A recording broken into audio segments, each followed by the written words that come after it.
Once upon a midnight dreary, while I pondered, weak and weary, over many a quaint and curious volume of forgotten lore, while I nodded, nearly napping, suddenly there came a tapping, as if someone gently rapping at my chamber door.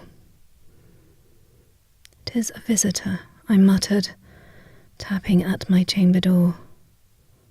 Only this, and nothing more. Distinctly I remember it was in the bleak December, and with each separate dying ember wrought its ghosts upon the floor. Eagerly I wished the morrow.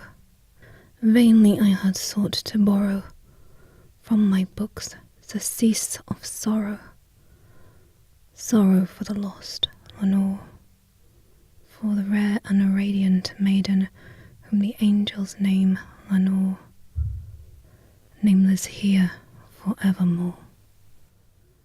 And the silken, sad, uncertain rustling of each purple curtain thrilled me, filled me with fantastic terrors never felt before.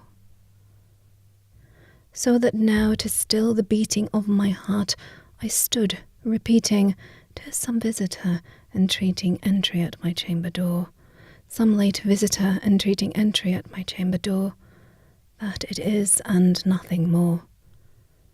Presently my soul grew stronger, hesitating then no longer. "Sir," I said, "or madam, truly your forgiveness I implore. But the fact is I was napping, and so gently you came rapping, and so faintly you came tapping at my chamber door, that I scarce was sure I heard you. Here I open wide the door. Darkness there, and nothing more." Deep into the darkness peering, long I stood there, wondering, fearing, doubting, dreaming dreams no mortal ever dared to dream before. But the silence was unbroken, and the darkness gave no token, and the only word there spoken was the whispered word, "Lenore." This I whispered, and an echo murmured back the word, "Lenore."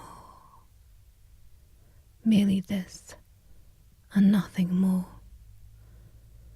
Back into the chamber turning, all my soul within me burning, soon again I heard a tapping, somewhat louder than before. "Surely," I said, "surely there is something at my window lattice. Let me see, then, what thereat is, and this mystery explore. Let my heart be still a moment, and this mystery explore. 'Tis the wind, and nothing more." Open here I flung the shutter, when with many a flirt and flutter in there stepped a stately raven of the saintly days of yore. Not the least abeyance made he, not a minute's stop or stay he, but with mien of lord or lady perched above my chamber door, perched upon a bust of Pallas just above my chamber door. Perched and sat, and nothing more. Then this ebony bird beguiling my sad fancy into smiling, by the grave and stern decorum of the countenance it wore. "Though thy crest be shorn and shaven, thou," I said, "art sure no craven, ghastly, grim, and ancient raven wandering from the nightly shore. Tell me what thy lordly name is on the night's Plutonian shore." Quoth the raven, "Nevermore." Much I marvelled this ungainly fowl to hear discourse so plainly, though its answer little meaning, little relevance bore.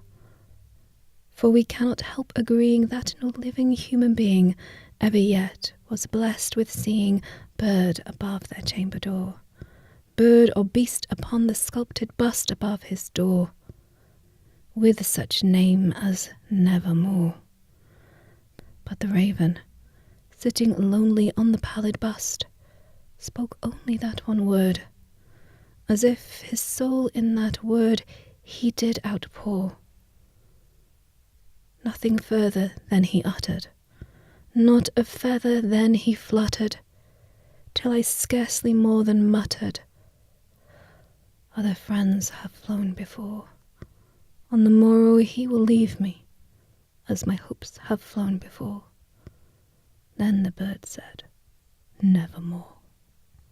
Startled at the stillness broken by reply so aptly spoken, doubtless, I said, what it utters is its only stock and store, caught from some unhappy master, whom unmerciful disaster followed fast and followed faster, till his song one burdened bore, till the dirges of his hope that melancholy burden bore, of never, nevermore. But the raven still beguiling all my sad soul into smiling, straight I wheeled a cushioned seat in front of bird and bust and door. Then upon the velvet sinking, I betook myself to linking fancy upon fancy, thinking what this ominous bird of yore, what this grim, ungainly, ghastly, gaunt and ominous bird of yore meant in croaking nevermore. This I sat engaged in guessing, but no syllable expressing, to the fowl whose fiery eyes now burnt into my bosom's core. This and more I sat divining, with my head at ease reclining on the cushion's velvet lining that the lamplight goaded o'er, but whose velvet violet lining with the lamplight going o'er she shall press nevermore. Then methinks the air grew denser, perfumed from some unseen censer, swung by seraphim whose footfalls tinkle on the tufted floor. Wretch, I cried, thy God hath lent me by these angels he hath sent thee, respite, respite and nepenthe from thy memories of Lenore. Quaff, O quaff this kind nepenthe, and forget this lost Lenore. Quoth the raven, nevermore. Prophet, I said, thing of evil, prophet still, if bird or devil, whether tempest send or whether tempest toss thee here ashore, desolate yet all undaunted, on this desert land enchanted, on this home by horror haunted, tell me truly, I implore, is there balm in Gilead? Tell me, I implore. Quoth the raven, nevermore.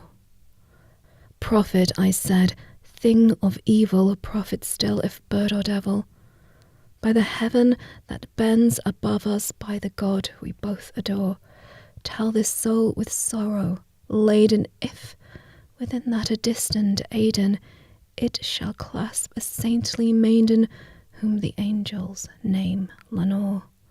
Clasp a rare and radiant maiden, whom the angels name Lenore. Quoth the raven, nevermore. Be that word our sign of parting, bird or fiend, I shrieked upstarting. Get thee back into the tempest and the night's Plutonian shore. Leave no black plume as a token of the lie thy soul has spoken. Leave my loneliness unbroken. Quit the bust above my door. Take thy beak from out my heart. Take thy form from off my door. Quoth the raven, nevermore. And the raven, never flitting, still is sitting on the pallid bust of Pallas just above my chamber door. And his eyes have all the seeming of a demon's that is dreaming, and the lamplight o'er him streaming throws his shadow on the floor. And my soul from out that shadow that lies floating on the floor shall be lifted nevermore.